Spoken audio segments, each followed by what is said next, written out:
రెండవ దినవృత్తాంతముల గ్రంథం 33వ అధ్యాయం. మనష్షే ఏలనారంభించినప్పుడు 12 ఏండ్ల వాడై యెరూషలేములో 75 సంవత్సరములు ఏలెను. ఇతడు ఇశ్రాయేలీయుల ఎదుట నుండి యెహోవా వెళ్ళగొట్టిన అన్యజనులు చేసిన హేయ క్రియలను అనుసరించి యెహోవా దృష్టికి చెడునడత నడిచెను.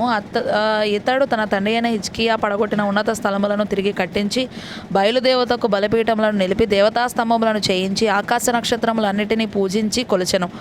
మరియు నా నామము ఎన్నటెన్నటికీ ఉండునని యెరూషలేమునందు ఏ స్థలమును గూర్చి యెహోవా సెలవిచ్చెనో అక్కడనున్న యెహోవా మందిరమందు అతడు బలిపీఠములను కట్టించెను. మరియు యెహోవా మందిరపు 2 ఆవరణములలో అతడు ఆకాశ నక్షత్ర సమూహమునకు బలిపీఠములను కట్టించెను. బెన్ హిన్నోము లోయయందు అతడు తన కుమారులను అగ్నిలో గుండా దాటించి ముహూర్తములను విచారించుచు మంత్రములను చిల్లంగితనమును వాడుక చేయు కర్ణపిశాచములతోనూ సోదెగాండ్లతోనూ సాంగత్యము చేయుచు యెహోవా దృష్టికి బహుగా చెడునడత నడుచుచు ఆయనకు కోపం పుట్టించెను. ఇశ్రాయేలీయుల గోత్రస్థానములన్నిటిలో నేను కోరుకొనిన యెరూషలేమునందు నా నామము నిత్యము ఉంచెదను. నేను మోషే ద్వారా నియమించిన కట్టడలను విధులను ధర్మశాస్త్రం అంతటినీ అనుసరించి నడుచుకొనుటకై వారు జాగ్రత్త పడిన ఎడల మీ పితరులకు నేను కాయపరచిన దేశము నుండి ఇశ్రాయేలీయులను నేను ఇక తొలగింపనని దావీదుతోనూ అతని కుమారుడైన సొలొమోనుతోనూ దేవుడు సెలవిచ్చిన మాటను లక్ష్యపెట్టక ఆ మందిరమునందు మనష్షే తాను చేయించిన చెక్కుడు విగ్రహమును నిలిపెను.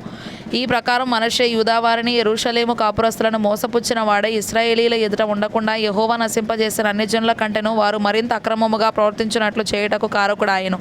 యెహోవా మనష్షేకును అతని జనులకును వర్తమానములు పంపినను వారు చెవియొగ్గకపోయిరి. కాబట్టి యెహోవా అష్షూరు రాజు యొక్క సైన్యాధిపతులను వారి మీదికి రప్పించెను. మనష్షే తప్పించుకొని పోకుండా వారు అతని పట్టుకొని గొలుసులతో బంధించి అతనిని బబులోనునకు తీసుకొని పోయిరి.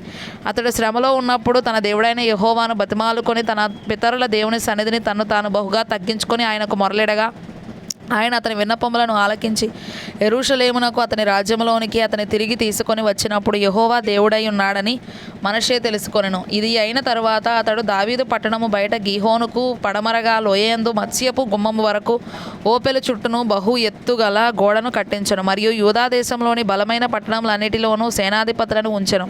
మరియు యెహోవా మందిరము నుండి అన్యుల దేవతలను విగ్రహమును తీసివేసి యెరూషలేమునందును యెహోవా మందిర పర్వతమునందును తాను కట్టించిన బలిపీఠములన్నిటినీ తీసి పట్టడం బయటికి వాటిని లాగివేయించెను. ఇదియుగాక అతడు యెహోవా బలిపీఠమును బాగుచేసి దాని మీద సమాధాన బలులను కృతజ్ఞతార్పణలను అర్పించుచు ఇశ్రాయేలీల దేవుడైన యెహోవాను సేవించునని యూదా వారికి ఆజ్ఞ ఇచ్చెను. అయినను జనులు ఉన్నత స్థలముల యందు ఇంకను బలులు అర్పించుచు వచ్చిరి గాని ఆ అర్పణలను తమ దేవుడైన యెహోవా నామమునకే చేసిరి. మనష్షే చేసిన ఇతర కార్యములను గూర్చి అతడు దేవునికి పెట్టిన మొరలను గూర్చి ఇశ్రాయేలీల దేవుడైన యెహోవా పేరట అతనితో పలికిన దీర్ఘదర్శులు చెప్పిన మాటలను గూర్చి ఇశ్రాయేలు రాజుల గ్రంథమందు రాయబడి ఉన్నది. అతడు చేసిన ప్రార్థనను గూర్చియో అతని మనవి వినబడటను గూర్చియో అతడు చేసిన పాపద్రోహములన్నిటిని గూర్చియో తాను గుణపడక ముందు ఉన్నత స్థలములను కట్టించి దేవతాస్తంభములను చక్కని విగ్రహములను అచ్చట నిలుపుటను గూర్చియో దీర్ఘదర్శులు రచించిన గ్రంథములలో రాయబడి ఉన్నది. మనష్షే తన పితరులతో కూడా నిద్రించి తన నగరునందు పాతిపెట్టబడెను.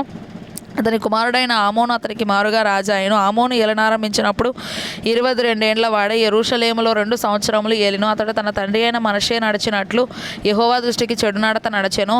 తన తండ్రి అయిన మనష్షే చేయించిన చెక్కుడు విగ్రహములన్నిటికీ బలులు అర్పించుచు పూజించుచు తన తండ్రి అయిన మనష్షే గుణపడినట్లు యెహోవా సన్నిధిని పశ్చాత్తాప్తుడు కాకను గుణపడకను ఈ ఆమోను అంతకంతకు ఎక్కువ ద్రోహ కార్యములను చేయుచు వచ్చెను. అతని సేవకులు అతని మీద కుట్ర చేసి అతని నగరునందే అతని చంపగా దేశ జనులు ఆమోను రాజు మీద కుట్ర చేసిన వారిని అందరినీ హతము చేసి అతని కుమారుడైన యోషియాను అతని స్థానమందు రాజుగా నియమించిరి.